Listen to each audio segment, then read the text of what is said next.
u'azzibuhum azaban syadida fid dunya, maka akan aku azab mereka dengan azab yang sangat keras di dunia. Nah, apa azab yang sangat keras itu? Mereka memiliki wujud manusia, tetapi kata Allah, ulaika hum syarrul bariyah, mereka adalah seburuk-buruknya makhluk. Itulah azab Allah kepada mereka.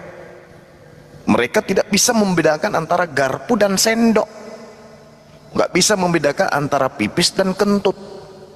Mau kemana? Aku mau pergi pipis, padahal dia cuma mau pergi kentut.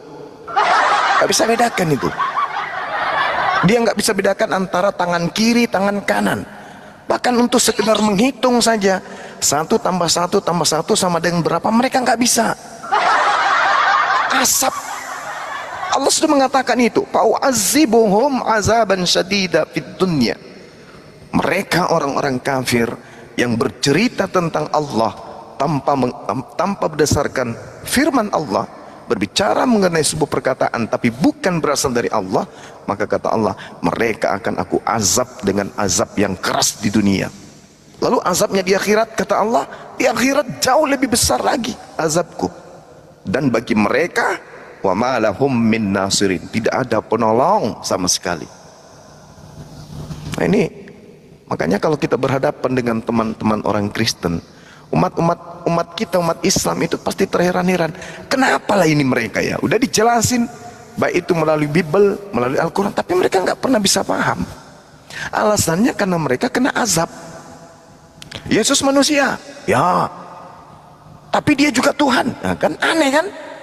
Tuhan tidak terbatas, ya, tapi Yesus terbatas, ya, tapi dia adalah Tuhan, ya.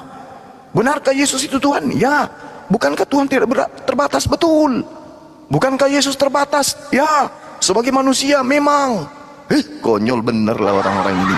Inilah yang dikatakan oleh Allah. Mereka dapat azab. Mereka nggak bisa membedakan antara sampah dengan sesuatu yang segar. Sekuat apapun kita menjelaskan, mereka seperti lalat. Kita jelaskan itu sampah, tetap aja mereka akan mencari sampah dan membela sampah. Itulah mereka, teman-teman. Nah, coba kita buktikan lagi kebenaran Al-Quran. Silakan naikkan lagi Oten. Kita buktikan lagi kebenaran Al-Quran, bahwa mereka adalah orang-orang yang kena azab. Izin Bang, sapa dulu Aroy. Aroy, selamat malam, agama apa? Ya, selamat malam. Salam kenal semua, Bang Zuma juga host. Terima kasih diizinin. Iya, salam kenal Bang. Agamanya apa Bang? Saya beragama Islam. Ucapin salam Bang. Alhamdulillah. Assalamualaikum warahmatullahi wabarakatuh semuanya. Waalaikumsalam warahmatullahi. Apa yang mau disampaikan Bang? Untuk sekarang dengerin aja dulu. Di bawah aja ya Bang ya. Mohon maaf ya. Ya. Kalau mau dengerin aja di bawah, seperti teman-teman yang lain ya. Bunda Hesti sama Bang Juma turun dulu ya. Nanti di bawah aja, nanti siapa tahu hotelnya naik. Iya Bang, sehat selalu Bang ya. Siap. Iya, makasih. Pamit Bang, ini Bang Hendi juga ya. Tapi abangku ini pergi bukan karena saya datang kan? Anda tetap pantau terus. Biar Alhamdulillah, aja Masya Allah. hotelnya yang naik aja, nggak apa-apa. Baik, makasih Bang. Makanya Tetap begini sehat. Bang Jum, Siap. semalam itu saya undang itu kan si Oten debat Oten itu sama di roomnya Bunda Hesti, itu kan lucu. Iya. Nah. Ya, jadi pamit aja dulu di bawah, nanti mantau aja terus. Baik. Siap. Oke teman-teman yang Kristen yang mau diskusi silakan naik minta permintaan. Dan di Acehnya suruh ke sini. Terus kalian kenapa sih ada Bang Juma pada kabur semuanya? Aduh, apa sih Ted? Ayo Ted, naiklah. Bang Juma perasaan nggak makan orang loh boy, makan nasi dia. Ntar lagi dia makan domba. Baran aja. Nggak apa-apa. Kalau mereka takut, ya berarti nggak mau diangkat jadi menteri. Kita masih butuh menteri loh. Menteri Bahasa Daerah. Iya. Menteri luar dalam sudah. Menteri apa yang kurang ya? Menteri pemberdayaan doktrin belum ada toh? Nggak ada. Nah itu. Serah Bang Andi. Kita cari orang. Menteri bahasa baru katanya. Apa itu Bang Andi, saya ini masih penasaran ya. Ketika semalam Pak Dokter Adi itu debat diskusi sama Bang Juma.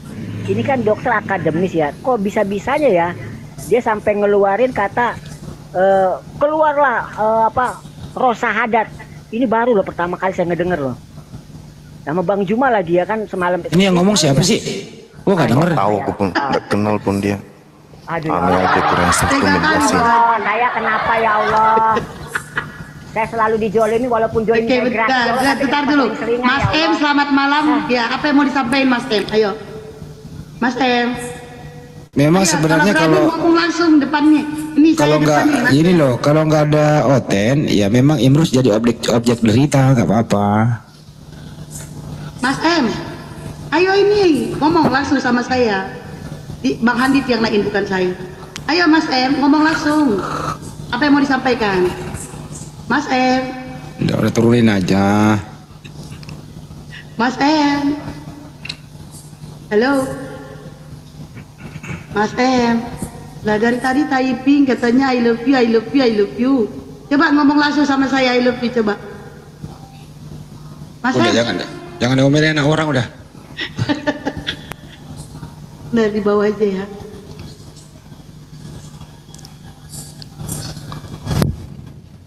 Oke, Toko Enwar, silakan.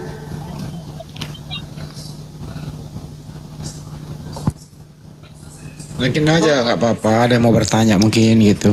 Itu Toko Enwar Kristen itu Bang Andi. Oke, Toko Edward, selamat malam.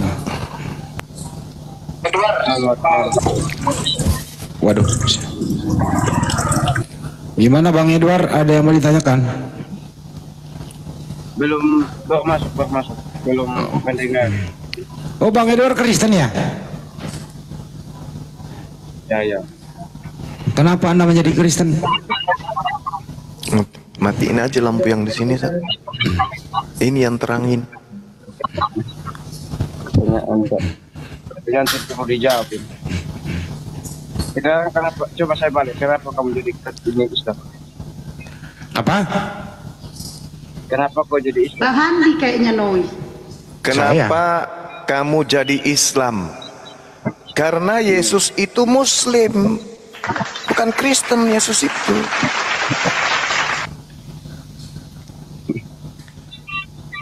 Nabi yang datang kepada Bani Israel, yang mengajarkan kemudian tauhid, itu adalah seorang Muslim yang taat. Galatia 4 nomor 4 Anda baca bung. Yesus adalah orang yang takluk. Takluk di sini adalah taat kepada hukum Tuhan. Artinya dia adalah orang yang berserah diri kepada perintah, ketetapan, ketentuan yang Tuhan berikan untuk dia jalankan di tengah-tengah Bani Israel. Makanya Yesus itu meminta pengikutnya agar waspada kepada pembinasa keji. Apa pembinasa keji itu? Oknum anti Yesus yang tugasnya adalah sebagai perpanjangan tangan iblis untuk mematikan akal anak keturunan Adam. Sehingga ketika akalnya mati, manusia pun dituhankan. Nah, sederhananya gini. Kenapa Anda menjadi Muslim? Kenapa Anda menjadi Islam? Karena seluruh nabi-nabi itu adalah orang-orang yang tunduk berserah diri kepada perintah-perintah yang datang kepada mereka. Yesus tidak membawa hukum baru. Yesus datang untuk tunduk berserah diri kepada hukum Nabi Musa. Itu di dalam kitab saudara. Nah, sedangkan Kristen, apakah sekelompok manusia ini adalah orang yang berserah diri kepada perintah Tuhan? Tidak.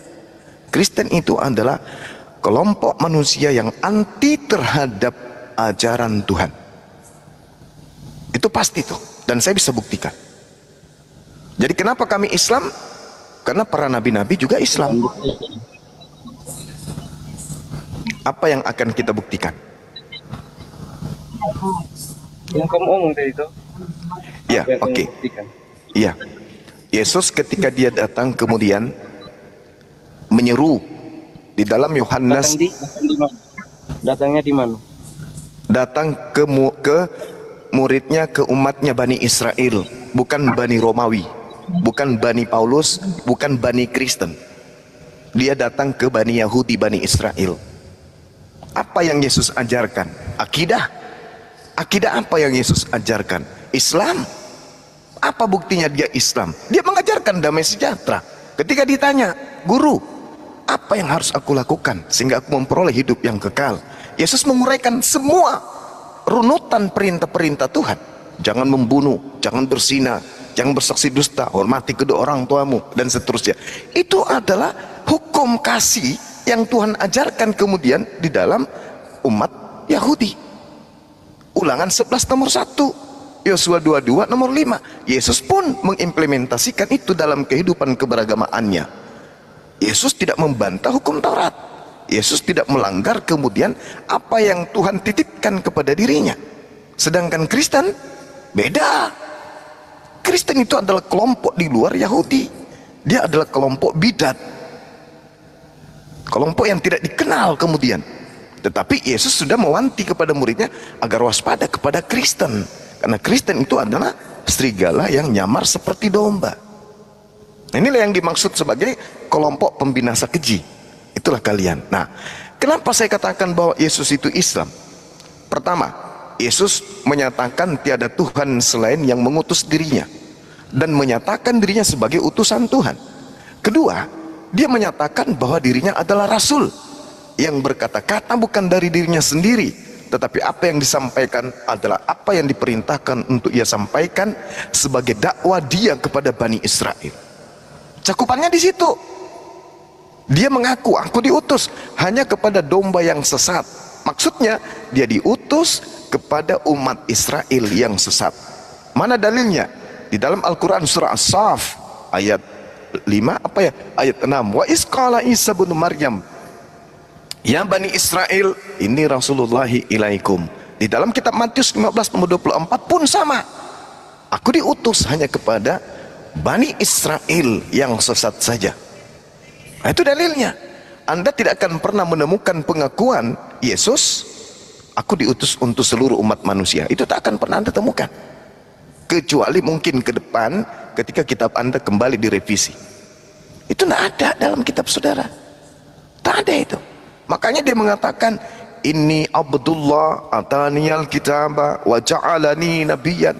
Sesungguhnya aku ini adalah hamba Allah yang diberkahi, yang diberikan nikmat kenabian, yang diutus kepada Bani Israel. Nah, jadi Yesus itu dalam hal ini Nabi Isa yang kami imani, sosok Nabi yang datang di tengah-tengah Bani Israel, yang kemudian lahir tanpa ayah, itu adalah seorang Muslim yang taat. Dia adalah hamba yang soleh. Demikian.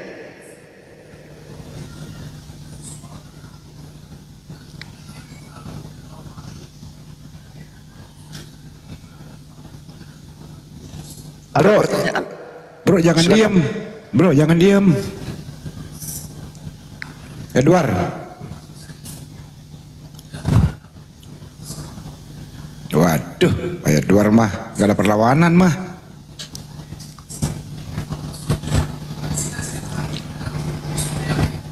Pak ya nih Edward nih. Kamu numpuk, Bung. Kamu tumpuk, kamu susun, kamu buat register dari ucapan Yesus A sampai Z tentang perintah-perintah dia. Kan di dalam Matius 28 konon ceritanya Yesus mengatakan di data 20-nya, ajarlah mereka melakukan segala sesuatu yang kuperintahkan kepadamu. Mau dong kita mengetahui apa aja perintah-perintah Yesus. Setelah kita menjalankan perintah Yesus dari A sampai Z, kita akhirnya menjadi seorang Muslim atau menjadi seorang kafir, menjadi seorang Islam atau menjadi seorang Kristen. Setelah kita menjalankan semua perintah Yesus, ternyata tak ada satupun perintahnya yang akan menjadikan kita menjadi seorang Kristen. Tak ada. Bahkan menjadi Kristen justru diusir oleh Yesus. Tapi ketika kemudian kita melaksanakan semua perintah titah Yesus, yang datang di tengah-tengah Bani Israel. Maka siapa yang mempraktekkan itu, maka kita akan melihat.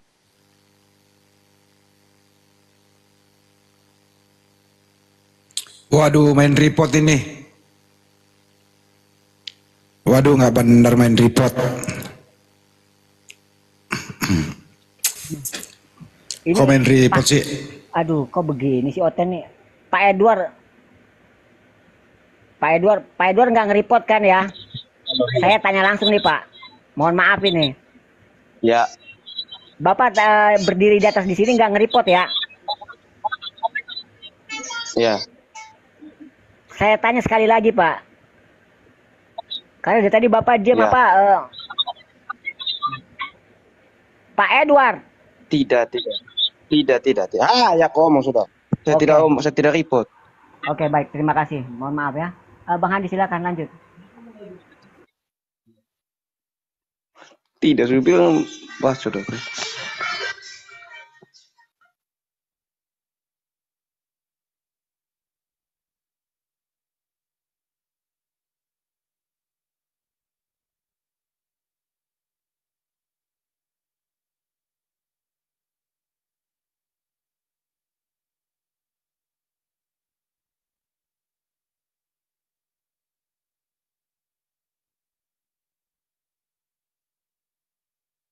Kemana Bang Juma, Bang Andi? Kena peringatan Bang Juma. Ya ampun. Kok bisa?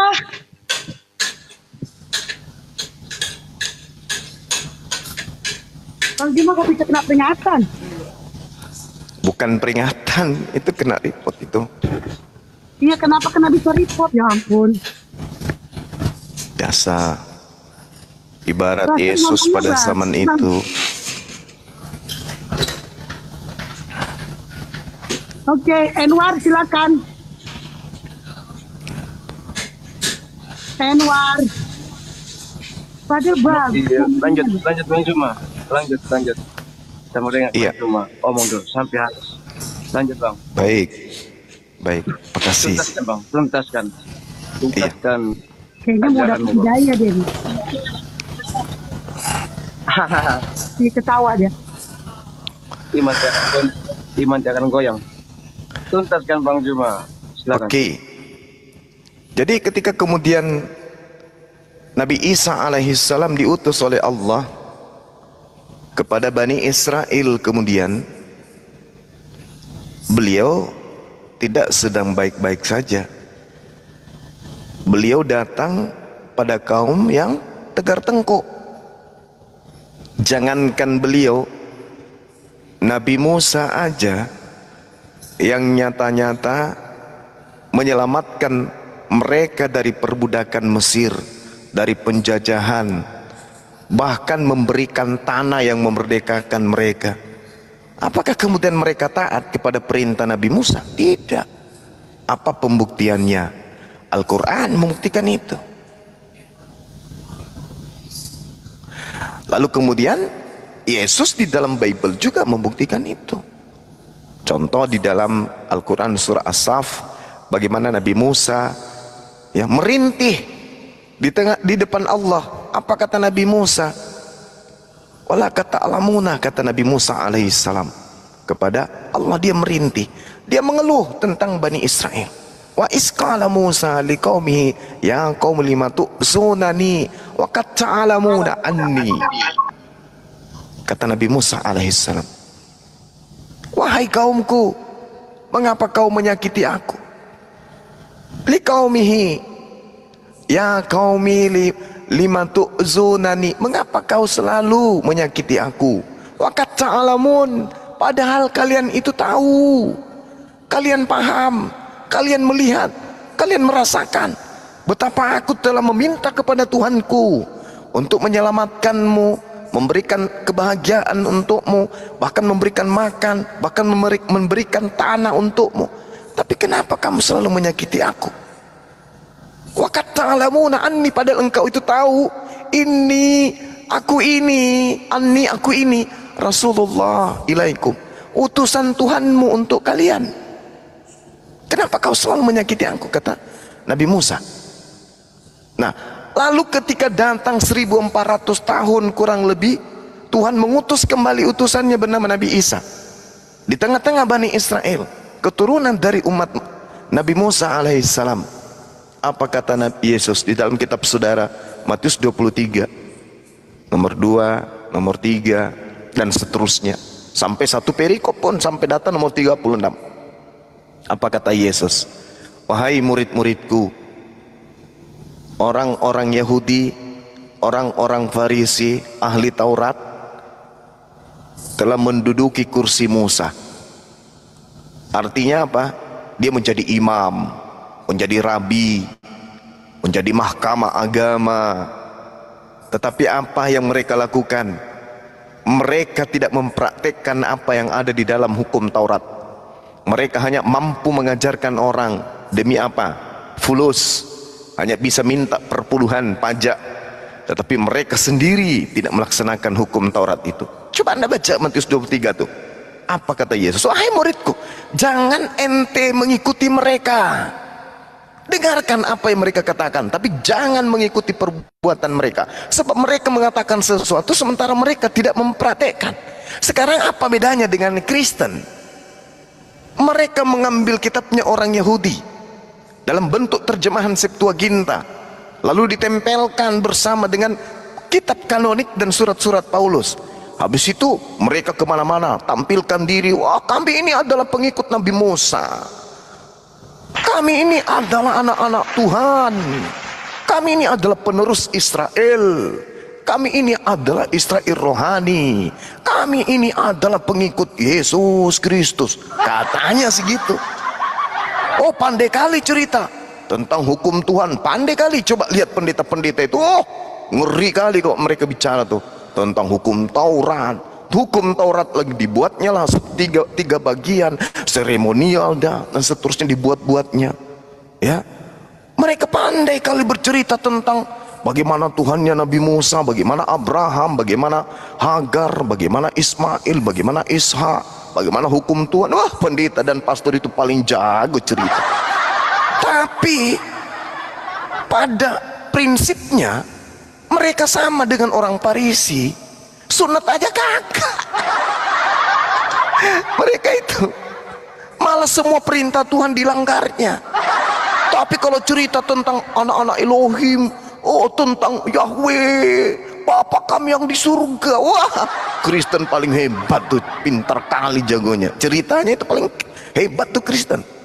Tapi kata Yesus, mereka itu sama seperti yang dinubuatkan Nabi Yesaya, memuji dengan mulut tapi mempraktekkan agama dengan perintah manusia. Itulah kalian. Jadi di dalam Matius 23 itu jelas tuh, sama seperti Al-Quran. Wa isqala Musa liqaumihi ya qaumi lima tu'zunani wa qad ta'lamuna anni rasulullahi ilaikum. Apa kata Allah? Falamma zagu azagallahu qulubahum wallahu la yahdil qaumal fasiqin. Maka ketika mereka berpaling dari ajaran kebenaran, maka Allah palingkan hati mereka, dan Allah tidak memberi petunjuk kepada orang-orang yang fasik. Mereka ini adalah orang yang fasik. Kata Yesus, lihat orang Yahudi, lihat ahli Taurat, lihat orang Farisi, tapi jangan kamu ikutin mereka. Kenapa wahai guru? Yes, karena mereka bercerita tentang Taurat paling jago, tapi mereka tidak mempraktekkan. Sama seperti Kristen, malah dua kali lebih jahat lagi. Begitu Nabi Isa alaihissalam datang kepada Bani Israel, wa iskala Isa bin Maryam, ya Bani Israel, inni rasulullahi ilaikum musaddiqan lima baina yaday minat Taurat. Aku datang kemudian menjelaskan agar kalian tahu, aku turun kemudian sebagai utusan untuk kalian semua yang membenarkan kitab Taurat yang ada pada kalian. Tapi apa yang terjadi? Sekelompok dari mereka kemudian mengatakan Taurat itu adalah kotoran manusia. Sebagian dari mereka mengatakan itu adalah sampah, sebagian mengatakan itu adalah sengat maut, sebagian mengatakan itu adalah perjanjian usang. Dan itu diaminkan oleh orang Kristen. Itu diaminkan oleh orang Kristen. Makanya kemudian kita berbicara apapun, dengan pola apapun, dengan kerangka apapun, Kristen tidak punya link masuk ke dalam sebagai pengikut Yesus. Anti Yesus ya, anti Kristus yes, anti Mesias itulah Kristen. Jadi agama antara agama-agama yang di atas muka bumi ini yang mengaku agama samawi tapi bukan agama samawi itulah Kristen. Agama yang mengaku sebagai pengikut Kristus tapi justru anti Kristus itulah Kristen. Sekali lagi saya katakan, agama yang mengaku pengikut Kristus tapi anti Kristus itulah Kristen. Agama Kristen itu anti Kristus. Dari cara mereka bertuhan, anti terhadap Kristus. Tuhan yang mereka sembah, anti terhadap ajaran Kristus. Hari ibadah mereka, anti terhadap ajaran Kristus. Tempat ibadah mereka, anti terhadap Kristus. Makanan mereka pun anti terhadap Kristus. Tak ada dalam ajaran Kristen itu yang tidak anti terhadap Kristus. Semuanya. Dan saya bisa buktikan itu. Sekiranya ada orang Kristen bisa mau bertanya, saya akan uraikan. Apa buktinya Kristen itu anti Kristus? Akan kuuraikan dari A sampai Z. Mau sampai 24 jam pun saya sanggup. Demikian. Silakan Bang Handi.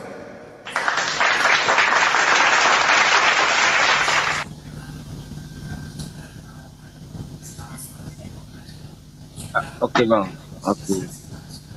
Jadi kesimpulannya begini Bang. Kesimpulannya apa yang kau dapat dari Islam sehingga kau menindas agama kami, seolah agama Islam ini paling benar, paling suci, ya paling is the best. Sedangkan di berita semuanya ya kita sendiri. Coba ambil kesimpulannya apa yang kau dapat dari Islam sehingga kau bisa menindas agama lain. Coba Ya. kesimpul. Baik. Islam itu tidak menindis. Islam itu justru menyelamatkan manusia seluruhnya. Bukan. Begini Bang, bukan bilang Islam itu menindas. Apa yang kau dapat kau bilang dari Islam? Sehingga Oke. bukan Islam sebenarnya kau yang gitu. Oke. Apa yang didapatkan dari Islam? Ya damai sejahtera. Itu yang kita dapat dari Islam. Karena semua nabi mengajarkan damai sejahtera. Tak ada nabi yang mengajarkan di luar damai sejahtera. Ada nggak nabi yang mengajarkan kematian, kehancuran? Tak ada.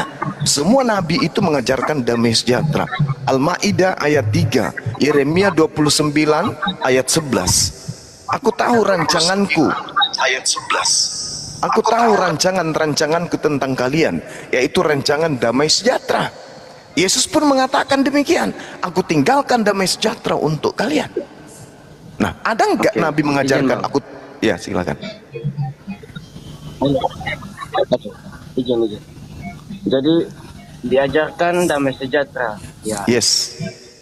Damai sejahtera. Di Al-Quran, di kitabnya Abang, itu ada tertulis pernah menghina atau menindas agama lain. Oh, nggak ada. Coba Abang jelaskan dulu. Yang itu Tidak ada di jangan dalam bawa ke agama. konteks yang lain. Saya kasih konteks yang Silakan. bicarakan konteks yang saya berikan tadi toh. Jangan Bang Zuma ini bawa ke konteks yang lain. Harus Iya. menyesuaikan. Anda tunjukkan dalil di dalam Al-Quran, Islam itu menindas agama lain. Islam itu datang justru sebagai rahmatan lil alamin. Sebagai rahmat untuk alam semesta. Rahmat itu apa? Itu bahasa Arab. Apa bahasa Indonesianya? Kasih sayang. Islam itu diutus untuk sebagai alat kasih sayang kepada alam semesta. Itu Islam. Dalilnya jelas. Tapi kalau Anda mengatakan Islam datang untuk menindas, kasih dalilnya. Ada nggak Islam diperintahkan menindas? Tak ada itu, Bang. Memang tidak ada. Saya tadi tanyanya di Abang tadi. Karena kebanyakan itu apa yang kita lihat di berita dari semua atau ya di media sosial, kita bisa lihat sendiri. Siapa yang tidak pernah melarang atau melarang ini ibadah? Kan kan pernah terjadi. Coba Bang jelaskan itu saya dulu. Karena Abang bilang tadi ada damai sejahtera ini ya. itu damai sejahteranya di mana? Maksudnya damai sejahteranya supaya kita bisa memahami tuh. Kenapa bisa sampai setiga itu bisa tidak lepaskan orang ibadah atau melepaskan Nah orang buat? inilah hebatnya iblis memutarbalikkan fakta. Iblis itu begitu. Iblis itu mengatur siasat bagaimana kemudian orang bisa menegur kuman yang ada di seberang lautan, sementara gajah yang sudah ada di pelupuk matanya pura-pura nggak dilihat. Ada segelintir informasi orang dilarang ibadah, yang rusak Islam. Ada orang mau kebaktian, dicegat sama warga setempat, yang rusak Islam. Pokoknya Islam deh. Tapi kalau yang datang itu mendirikan gereja, namanya agamanya Kristen, menyembah kepada Yesus, membunuh jutaan manusia, tapi tidak akan pernah disebut itu Kristen. Coba 350 tahun lamanya oknum sekelompok manusia datang di Indonesia, orang ulama lagi memimpin ibadah sholat subuh, dibantai habis-habisan, semua santri mati semua, tak ada yang hidup. Satu pesantren mati semua, tak ada yang hidup. Dan itu terjadi di seluruh Nusantara. Tapi tidak dikatakan yang melakukan itu Kristen, enggak dikatakan itu. Baru-baru ini tentara kita, polisi kita mati di Papua, jelas-jelas yang melakukan itu agamanya Kristen. Gerejanya, nama ibadahnya adalah tempat gereja ada tempat ibadahnya. Mereka menggunakan salib, tapi karena mereka tidak berteriak Yesus Tuhan, maka tidak disebut Kristen. Tapi kalau giliran Islam, yang datang jidatnya hitam, celananya cingkrang, pakai baju koko, bersin aja, Islamnya yang dibawa. Tapi kalau di luar Islam, nyata-nyata jutaan manusia dibuat menjadi janda, jutaan anak menjadi yatim piatu, pembunuhan terjadi di mana-mana, kuburan korban 40 jiwa satu lubang kuburan ada di mana-mana, penjajahan mereka mewariskan rumah ibadah bernama gereja, mewariskan lembaga bernama Lembaga Alkitab Indonesia, mewariskan kemudian kitab yang mereka anggap suci bernama Alkitab. Tapi mereka sang penjajah pembunuh jutaan jiwa ini tidak pernah dikatakan sebagai agama penjajah.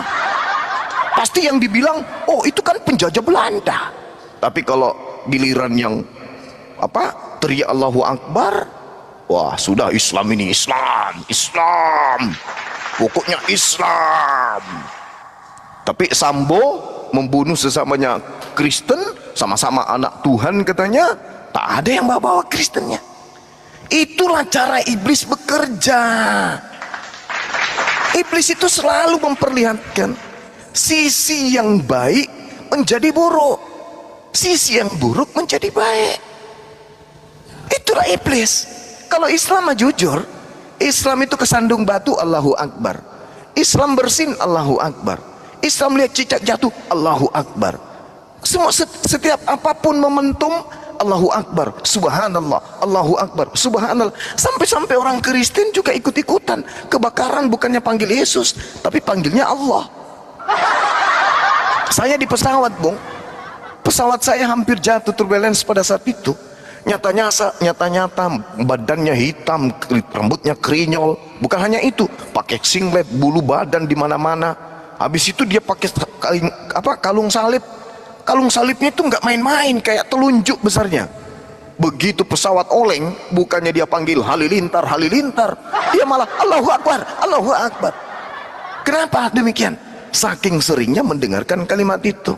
Nah makanya sedikit-sedikit Islam teroris, lupa kalau Nusantara ini pernah diratakan di bumi hanguskan oleh orang penyembah Yesus.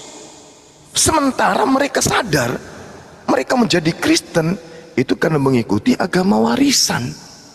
agama yang diwariskan oleh penjajah. Ayo, orang Yahudi mana yang datang ke Indonesia mengajarkan Kristen? Orang Yahudi mana yang datang mengajarkan Kristen? Tak ada. Siapa? Yang mengajarkan Katolik siapa? Yang mengajarkan Protestan siapa? Ada orang Yahudi? Tak ada. Semua orang Eropa. Apakah mereka ini orang-orang baik-baik aja dalam segi agama, dalam segi kehidupan bersosial? Tidak. Siapa bilang? Coba di Islam, kami mayoritas. Jumlah Anda hanya dihitung jari. Kalau nggak salah jumlah kalian sekarang itu hanya 340 orang. Kami 200 juta lebih. Kalau kami agama seperti agama kalian, habislah kalian itu. Habis. Nah, kalau memandang sebuah agama, Bung, jangan dilihat dari pelakunya, jangan dilihat dari oknumnya, lihat dari kitab sucinya. Kalau terkait dengan Islam, Islam itu agama jihad, tidak seperti agama kalian. Agama kalian itu agama munafik. Kalau Islam tidak. Kenapa saya katakan agama kalian itu agama munafik? Tampar pipi kiri, kasih yang kanan. Ya, itu agama kalian tuh, itu munafik itu. Karena itu tidak bisa dipraktekkan di Kristen, tidak bisa. Itu munafik. Kalau Islam apa yang tertulis itu yang kami praktekkan. Islam itu agama jihad. Apa agama jihad itu? Agama perjuangan. Ketika dijajah berjuang untuk menang. Kalau Kristen tidak. Ketika dijajah membantu penjajah. Itu Kristen. Coba kalau ada penjajah sekarang datang ke Nusantara ini, apakah Anda pikir pendeta-pendeta ini akan berdiri menjadi pejuang? Nehi. Nehi. Merica ketumbar jahe. Tidak akan. Pendeta kalian itu ngumpet dikit penjajah. Apalagi yang menjajah itu Belanda, yang menjajah Australia, yang menjajah Portugis, yang menjajah Eropa. Intinya, oh sudahlah. Yang lebih duluan kaya pendeta-pendeta kalian. Malah mungkin pendeta kalian itu akan dikasih lambang jenderal semua mereka itu. Mereka pemimpin jadi apa? Jenderal lapangan untuk memerangi pribumi. Tapi kalau Islam tidak. Islam itu agama perjuangan. Indonesia tidak akan pernah merdeka dari penjajahan Kristen andai saja Islam itu bukan agama jihad. Ingat itu. Jadi bedakan. Islam itu jihad, maksudnya apa? Islam itu kayak lebah. Islam memberikan madu. Tapi ingat, jangan kamu ganggu. Jangan kamu ganggu. Islam itu agama lebah. Kapan Anda ganggu, Anda disengat. Tapi kalau Anda menyayanginya, Anda dikasih madu. Kalau kalian tidak, beda dengan kalian itu. Itu yang perlu Anda pahami. Jadi kalau ada orang, Anda mengatakan Islam itu adalah damai sejahtera, memang betul. Kenapa dikatakan damai sejahtera? Karena Islam syarat dengan aturan. Siapa yang mau damai, siapa yang mau sejahtera, laksanakan aturan-aturan yang ada di dalam Islam. Ya, Bang Juma kenal lagi. Pasar Ibu, selamat malam. Agama apa Pasar Ibu? Pasar Kenapa Ibu. sih suka ngeribut-ngeribut, bro? Aduh. Pasar Ibu, cepat dijawab. Oh, mau nggak masuk akal nah. Orang bahasa Pasar lain Ibu, ngomong lain. kenapa? Bentar kau keluar. Pasar Ibu. Di Ya, lamanya. halo. Agama apa, Assalamualaikum. Bang? Assalamualaikum. Waalaikumsalam. Waalaikumsalam. Mungkin ada yang belum kenal saya. Saya yang di Juma 5 hari yang lalu. Ya. Apa itu? Yang mualaf. Oh, Masya Allah. Bang Juma kenapa? Kena 2 kali dia kena. Tahu tuh. Mas Ribu yang kemarin syahadat di mana ya? Di rumahnya Bang Juma. Oh, di rumahnya Bang Juma ya. Ya. Sekarang di mana, Bang? Lucu bahasa Bang. Ibu yang nggak kenal saya, nggak kenal Bang. Abang juga nggak kenal saya. Iya.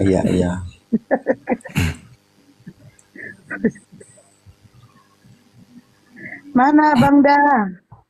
Ada lagi yang mau ditanyakan, Bu? Nggak ada Bang. Kalau yang Islam dibawa aja ya Bang ya, mohon maaf ya. Saya cuma mau dengerin ceramahnya aja. Di bawah Bang, di bawah teman-teman dengar ceramahnya Bang. Boleh. Kalau dia di sini namanya juga satu room sama Bang Juma. Ya, Masih ada ruang kosong. Oke. Udah saya turun ya. Kenapa Bang Assalamualaikum. kena terus Bang? Waalaikumsalam warahmatullahi wabarakatuh. Halo Bang Juma, sehat? Iya, alhamdulillah Abang. Pasar Ibu, masya Allah. Sehat insya Allah. Antum sehat juga kan? Alhamdulillah Bang, sehat Bang. Alhamdulillah. Ya udah Bang, saya turun dulu Bang, saya disuruh turun Bang. Enggak, ini kemarin yang syahadat di Bang Juma nih berapa hari yang lalu Bang? Pasar Ibu? 5 hari yang lalu. Masya Allah. Iya, saya ingat. Oh iya. Oke. Saya pamit ya Bang, Assalamualaikum, saya di bawah. Waalaikumsalam warahmatullahi wabarakatuh. Abangku istiqomah ya. Nah, saya minta dalil ya. Peperangan itu kan selalu terjadi di atas muka bumi ini. Malah kalau kita melihat bagaimana kemudian dari sejak dulu peperangan itu terjadi. Anak Adam peperangan terjadi. Mereka saling memerangi antar saudara kan gitu ya. Kemudian Nabi Musa diperintahkan memerangi, bahkan akan datang sosok Nabi yang menegakkan hukum-hukum Tuhan dengan cara memerangi hukum-hukum yang lain. Toko Enwar noise, tolong di mute. Toko Enwar noise, tolong di mute. Gak bisa di mute dari sini. Toko Enwar noise. Dia ngomong. Ya. Gak bisa di mute dari sini. Nah, udah, lanjut. di dalam Al-Quran dijelaskan begini. Bismillahirrahmanirrahim. Wa in ahadun minal musyrikin istajarah fa'ajirhu hatta yasma'a kalam Allah thumma ablighu mal makna. Seperti itu diterangkan. Dzalika bi annahum qaumul la ya'lamun. Thumma ablighu mana? Kata Allah. Dan jika di antara kaum musyrikin yang memerangi kamu ada yang meminta perlindungan kepadamu, ini dalam keadaan perang. Ini dalam keadaan perang. Jadi Islam diperangi kemudian, lalu Islam mempertahankan harkatnya. Lalu di antara orang-orang yang memerangi itu kata Allah, minal musyrikin, dari orang-orang yang musyrik kata Allah, ada yang memerangi. Fa'ajirhu. Lalu kemudian orang yang memerangi kamu itu minta perlindungan kepadamu. Apa kata Allah? Maka lindungilah agar dia dapat mendengarkan firman Allah. Ini dalam Al-Quran. Summa ablighu ma'mana. Kemudian antarkanlah mereka, antarkanlah dia ke tempat yang aman baginya. Kita diperangi, kemudian ada yang kemudian minta perlindungan di antara orang yang memerangi kita tuh dalam perang ini. Apa kata Allah? Lindungi. Habis dilindungi, bukan cuma sampai dilindungi, antarkan mereka sampai tempat yang aman. Zalika bi annahum qaumul la ya'lamun. Itu disebabkan yang demikian sungguhnya mereka kaum yang tidak mengetahui. Ada enggak ayat seperti ini di dalam kitab saudara? Mau Anda bolak-balik, mau Anda revisi, Anda tidak akan pernah menemukan dalil kayak begini. Dalam peperangan Islam diperangi, tiba-tiba ada yang minta perlindungan. Kata Allah, lindungi, antarkan ke tempat aman. Gila. Inilah yang terjadi terhadap Rasulullah. Ada orang datang kemudian minta perlindungan, minta disembuhkan, kemudian tapi begitu disembuhkan malah membunuh, mencuri, lalu membunuh. Maka hukum Islam itu harus ditegakkan dengan apa yang menjadi aturannya. Bagaimana umat Islam itu, bagaimana alam semesta ini kemudian bisa mencapai damai sejahtera, bisa terjadi kasih sayang, kalau penindasan itu tidak dihapuskan. Nah, bagaimana cara menghapuskan penindasan? Bagaimana cara menghapuskan peperangan? Ya harus, peperangan itu kita harus lawan, supaya orang-orang yang memerangi semena-mena ini bisa kemudian menyadari bahwa dia sedang berhadapan dengan tentara-tentara Allah. Nah, makanya Nabi Isa pun begitu. Siapa yang akan menolong aku menegakkan agama Allah? Nahnu ansarullah, kata murid-muridnya, kami yang akan menolong agama Allah. Tapi kemudian yang menolong agama Allah pun habis dibantai oleh Paulus. Murid-murid dihabisin sama Paulus. Udah begitu, udah dihabisin murid-murid, mengaku bertobat, nyamar dia jadi domba. Padahal dia adalah serigala buas, dia adalah pembinasa keji. Begitu saudara Toko Edward. Jadi sekali lagi saya katakan, jangan Anda melihat ada gereja Anda ditutup. Ingat, negara kita negara hukum. Jangan-jangan yang Anda maksud gereja itu adalah rumah masyarakat biasa atau toko masyarakat, toko dalam arti kata warung, lalu kemudian ditempati untuk kebaktian tanpa izin, warga tidak suka. Atau Anda mendirikan sebuah gereja di tempat mayoritas Islam, pada hari kebaktian yang datang itu jarak 7 kilo datang berbondong-bondong di kampungnya orang untuk beribadah di situ. Itu mengganggu memang. Kecuali di situ mayoritas Kristen, mendirikan gereja di situ ya wajar. Tapi kalau di situ nggak ada Kristen, kayak di tempat saya nih, jujur saya katakan ya, di tempat saya jarak kurang lebih 1 kilo ya dari rumah ya, Om. Kurang lebih 1 kilo di situ ada gereja Batak, tempatnya di Lekang sana. Tak ada orang Batak di situ, tak ada. Bikin gereja besar-besar di situ di pinggir sawah, gereja Batak. Loh, yang dikelilingi orang Bugis Maros, dikelilingi orang Makassar, kok ada gereja Batak di sini? Apa yang terjadi pada saat mereka ibadah? Oh, ternyata Batak-Batak yang ada di pinggiran kota itu ngumpul di situ. Untung masyarakat kita di sini masih sadar, masih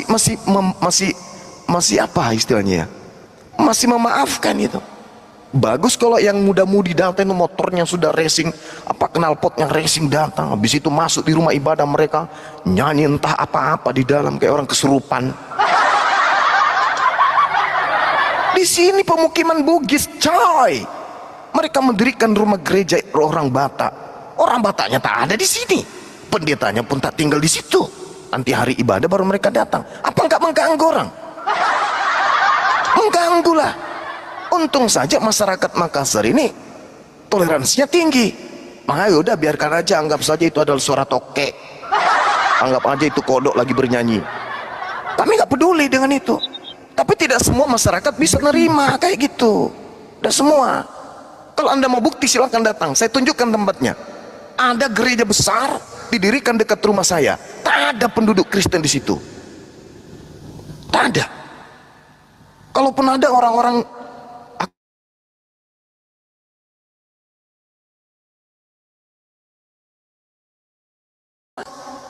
mentang-mentang sampingnya itu adalah perumahan Polri, wah, jadi aman lah kita bikin gereja di sini dekat Polri kok. Wah, politikus bikin rumah ibadah pun pakai politik.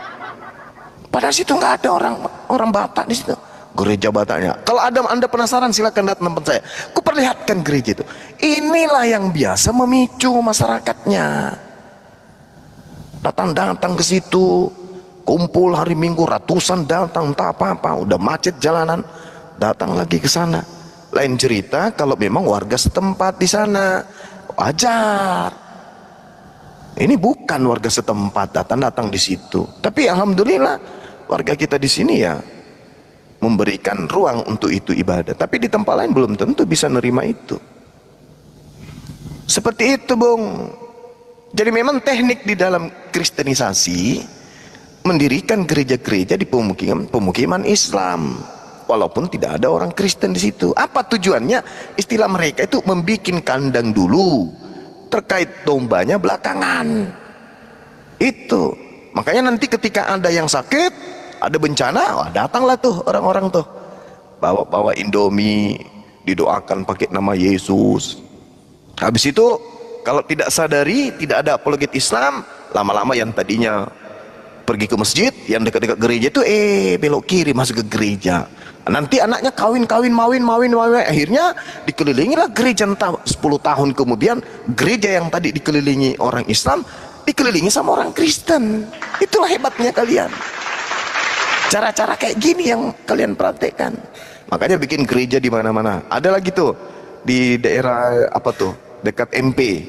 Saya masih dinas di BTN Syariah waktu itu. Saya lewat situ. Ini kan ruko tadinya. Ruko, benar-benar ruko. Aslinya ruko. Lama-lama kok ini berubah, ini gedung satu di tengah-tengah ini. Lama-lama banyak orang berkumpul. Lama-lama selalu orang-orang berdasi datang. Lama-lama banyak orang nyanyi-nyanyi. Lama-lama tertulis gereja di atasnya. Aduh, dasar tuyul. Itulah cara kalian. Jadi wajar kalau Anda mengatakan melarang orang ibadah. Lah cara-cara kalian juga gimana? Bagus rupanya caranya. Kan melanggar. Orang tinggal di kompleks. Sudah tahu Anda itu kalau ibadah pasti nyanyi. Ya kan? Kalau ibadah kalian itu nyanyi kan? Sudah begitu kalian nyanyi itu pakai nama-nama Allah kan? Di dalam hati ada Allah.